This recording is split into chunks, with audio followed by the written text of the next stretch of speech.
আসসালামু আলাইকুম। বিসিসিআই চাইলে এখন মহেন্দ্র সিং ধোনির কাছে রিকোয়েস্ট করতে পারেন অন্তত এই টি-20 ওয়ার্ল্ড কাপটার জন্য রিটায়ারমেন্ট ভেঙে যাতে তিনি ফিরে আসেন এবং এই ওয়ার্ল্ড কাপটা খেলেন অন্তত। কারণ ইন্ডিয়ার লোয়ার মিডল অর্ডারে উইকেট কিপার ব্যাটার যিনি সত্যিকারের অর্থে ফায়ার পাওয়ারটা দিতে পারেন, এই মুহূর্তে আমার কাছে মনে হয় মহেন্দ্র সিং ধোনি এবং দীনেশ কার্তিক ছাড়া লোয়ার মিডল অর্ডারে এই মুহূর্তে উইকেট কিপিং ব্যাটার আর কেউ নাই। ইনফ্যাক্ট উইকেট কিপিং ব্যাটার যারা রয়েছেন ইন্ডিয়াতে অ্যাভেলেবেল, কে এল রাহুল বলেন, ঈশান কিশন বলেন, সঞ্জু স্যামসন বলেন, তাদের অনেকের চাইতে ইন্ডিয়া টিমের যে পারপাসটা সার্ভ করা প্রয়োজন সেটা মহেন্দ্র সিং ধোনি দিতে পারবেন।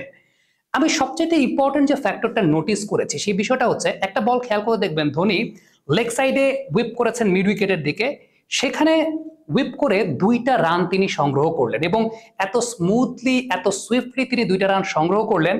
একদম আমি আমার সোশ্যাল নেটওয়ার্কিং সাইটে একটা স্ট্যাটাসও দিয়েছিলাম যে ইভেন আমার কাছে মনে হয় না যে কে এল রাহুলও এত সুইফটলি ওই জায়গা থেকে 2টা রান নিতে পারবেন। 42 বছর বয়স চলছে। মহেন্দ্র সিং ধোনি টপ সার্কিটের ক্রিকেট মানে ইন্টারন্যাশনাল ক্রিকেট সর্বশেষ খেলেছেন 2019 সালে। শুধুমাত্র আইপিএলটাই তিনি খেলছেন বছরে একবার। তারপরও এই প্লেয়ার ওইরকম মিড উইকেটে একটা বল হুইপ করে দিয়ে 2টা রান সংগ্রহ করেন। আর বাকি সবকিছুই বাদ দেন, ব্যাটিং তো তিনি পুরোপুরি করছেন মাসল মেমোরিতে, কিন্তু আপনি যদি একটা মাঠে এজিলিটি, ফিটনেস, ইন্টারন্যাশনাল স্ট্যান্ডার্ডে সত্যিকার অর্থে রানিং বিটুইন দ্য উইকেটস চিন্তা করেন, যেটা আসলে মূল ক্রাইটেরিয়ার জায়গা একটা ইন্টারন্যাশনাল প্লেয়ারের জন্য, এই কারণে এত ফিটনেস টেস্ট এত কিছু হয়, মহেন্দ্র সিং ধোনি সেই জায়গায় অন্য অনেকের চাইতে এগিয়ে। আর যেটা ব্যাট সুইং এর কথা বলছিলাম কিংবা বল ফায়ার পাওয়ারে মারার কথা বলছিলাম, ডেফিনেটলি সেটা তার মাসল মেমোরি আগের মতো এখনো আছে এবং সেটা খুব অ্যাকুরেটলি আছে, খুব ভালো মতো বোঝা যায়। ইনফ্যাক্ট ধোনি লাস্ট 2টা সিজন ধরে আইপিএল এ নিজের রোলটাকে খুব লিমিটেড করে দিয়েছেন। খুব লিমিটেড বলতে তিনি শুধুমাত্র শেষের 3 ওভারের জন্য ব্যাটিং করতে নামেন। খেয়াল করে দেখেন একটা ব্যাটার এই সিজনে যদি চিন্তা করেন লাস্ট ওভার অর্থাৎ 20 নাম্বার ওভারে তিনি প্রায় 300 স্ট্রাইক রেটে ব্যাটিং করছেন। Can you believe that? 20 number ওভারে প্রায় 300-র কাছাকাছি স্ট্রাইক রেট। এক্সাক্ট অ্যামাউন্ট আপনারা পর্দায় ঠিক এই মুহূর্তে দেখছেন, আমার এই মুহূর্তে মনে নাই, কিন্তু প্রায় 300-র কাছাকাছি স্ট্রাইক রেটে তিনি ব্যাটিং করে যাচ্ছেন একদম লাস্ট ওভারটায় অর্থাৎ 20 নাম্বার ওভার। কতগুলো ছক্কা মেরেছেন এই সিজনে আপনারা খেয়াল করছেন। গত বছর যদি চিন্তা করেন আপনি খেয়াল করে দেখেন লাস্ট ওভারটায় তার স্ট্রাইক রেটের বিষয়টা একদম কাছাকাছি।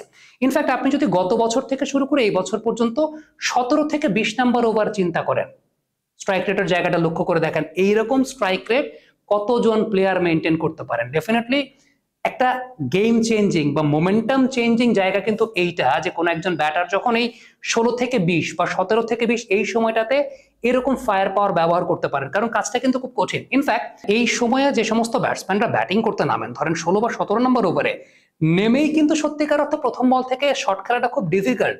সেই ডিফিকাল্ট কাজটা মহেন্দ্র সিং ধোনি করতে পারছেন, সেই ডিফিকাল্ট কাজটা মহেন্দ্র সিং ধোনি করছেন। মানে এটা একটা আনবিলিভেবল ব্যাপার, কারণ সত্যিকার অর্থে একটা ব্যাটসম্যান নামবেন, সেট হতে সময় লাগে, আন্দ্রে রাসেলেরও সেট হতে সময় লাগে, আন্দ্রে রাসেলেরও সেট হতে 2টা বা 3টা বল সময় লাগে। মহেন্দ্র সিং ধোনি কোনো সময় নেন না সেট হতে, প্রথম বল থেকেই স্টার্ট করে গেছেন। এর আগের ম্যাচটা দেখলাম পরপর 3 বলে 3টা 6 তিনি মারলেন। এই ম্যাচটা আমরা দেখলাম এখানেও 200-র উপরে 300-র কাছাকাছি স্ট্রাইক রেটে তিনি ব্যাটিং করে গেলেন।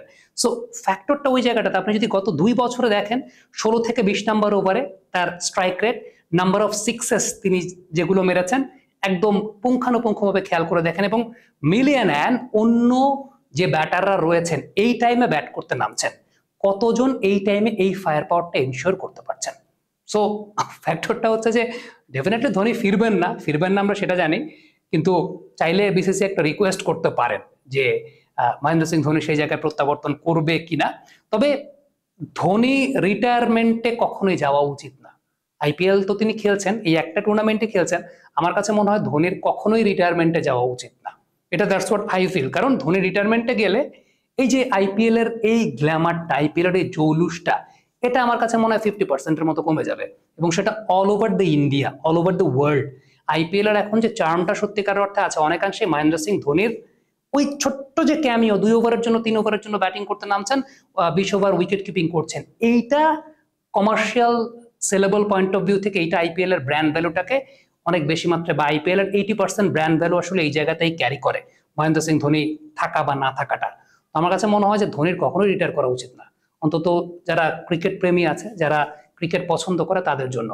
আরেকজন প্লেয়ারের কথা আমি বলতে পারি যেটা বাস্তব, ধোনির ইন্ডিয়া টিমে ফিরে আসাটা ডেফিনেটলি অবাস্তব, কিন্তু দীনেশ কার্তিকের ইন্ডিয়া টিমে ওয়ার্ল্ড কাপের জন্য আসাটা এটা একটা বাস্তবসম্মত চিন্তা, অন্তত লোয়ার অর্ডার চিন্তা করলে।